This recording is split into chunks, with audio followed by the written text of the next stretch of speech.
Armstrong. As A.J. Armstrong's third murder trial gets underway, all eyes are on the prosecutors, waiting to hear about the new discovery of that blood on A.J.'s shirt. We knew that there was no back spatter, so how does the blood get on his shirt? Kelly Rossi, she educated us that there's something called expiration blood. And the state's blood expert also took the stand to explain to jurors just how Antonio Sr.'s blood could have ended up on A.J.'s shirt after he was shot. It is my opinion that as Dad is trying to breathe, his airways are filling up with blood. That breath puts these spatters into flight. Those stains landed on A.J.'s shirt when he was placing the pillow over his dad's head, and they stayed there until this sticker was placed on there, which preserved those stains. People that handled AJ never saw any blood on him. Did you ever see blood on his hair, on his hands, on his shirt, on his face? They're trained to look for that. And if we have a million specks of blood flying out of Antonio Sr.'s mouth, there should be blood other than under that sticker on his shirt. The surface area of the spatter is very, very small, the diameter of a mechanical pencil. And so in flight, they are drying. And so when they are deposited on the shirt, they're not soaking into the shirt. Thankfully, there is a surveillance camera in the property room where they discovered the blood on the back of the badge, and the video footage itself shows this was organic. It just happened, and everybody was there. Well, surveillance footage is one camera that's in the evidence room and sort of back off in one corner, so you can't really see what it is that they're doing. But you could see that obviously they got a full flashlight from their phone now, and that's really all that you can see. Any insinuation that the discovery of this blood evidence was anything planned or, anything suspect by the prosecutors or myself is ridiculous. Tomorrow, closing arguments happen. They are set for 9:30 in the morning. Why is his father's blood on his clothes? But according to the defendant, he never went in and checked on them. Miss Rossi, all of a sudden, discovers blood under the name tag. In 7 years, there's not been one person, anyone who was with him, near him, by him, who said there's blood. So they have to figure out how to get those blood specks on that sticker. It's very possible specks of blood got under that sticker through the handling of the evidence. The defense, they say this was cross-contamination. Having covered all 3 trials, we saw a lot of the bloody pieces of evidence out in the courtroom. And so it's the defense's perspective that lifting up those bloody pillows over and over, moving them from box to box, pieces of blood flaked off. The history of the evidence does matter. The defense spent so much time trying to combat the blood evidence, and they had totally looked over all the things we've been telling people for years about this case as to why he was guilty. The crime scene alone tells He did it.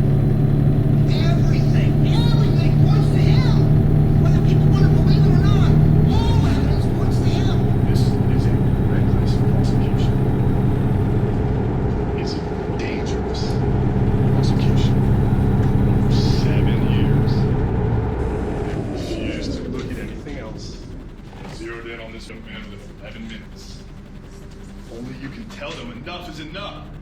It is the case that has captivated Houstonians for years, and it could right now be in its final moments. The jury is deliberating at this point in the murder trial of A.J. Armstrong.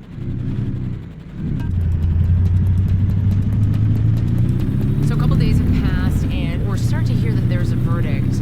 Breaking news that we have been following for you all afternoon. A verdict has been reached in the A.J. Armstrong capital murder trial. The last times I covered this, there wasn't a verdict.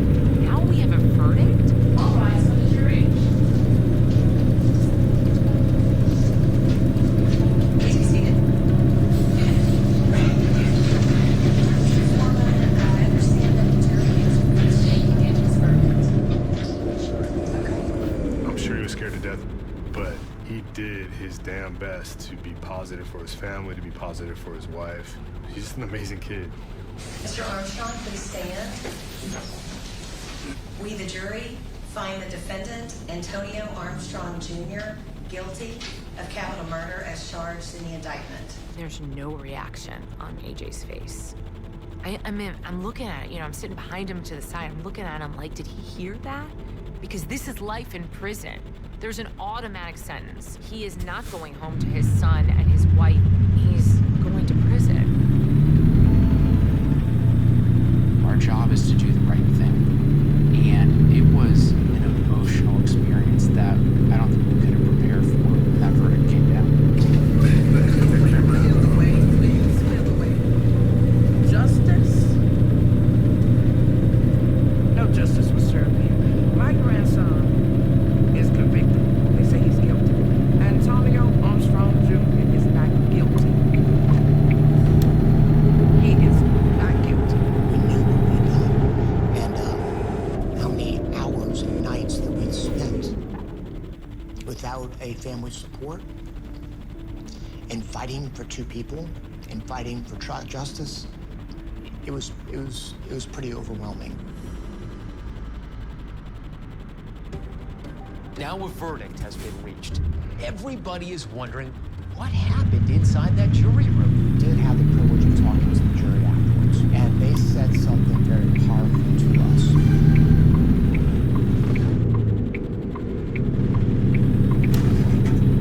National forests are good places to get away,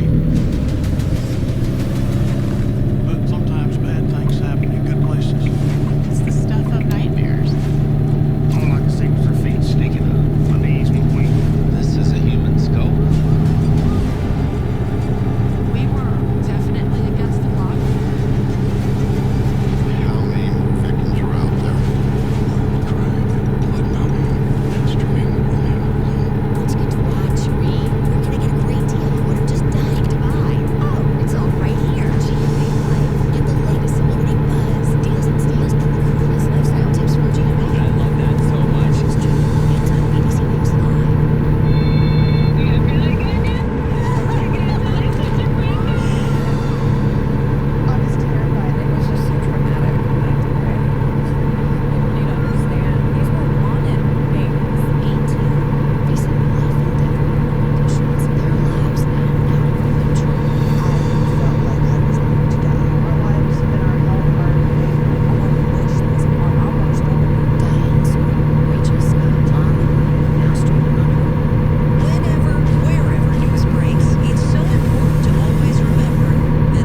This is Start Here. To be in the know and get a different take on the day's top stories. A lot of news today, so let's get into it. Listen now to the Daily News Podcast honored with 4 Edward R. Murrow Awards and see why the New York Times calls it a news podcast worth listening to.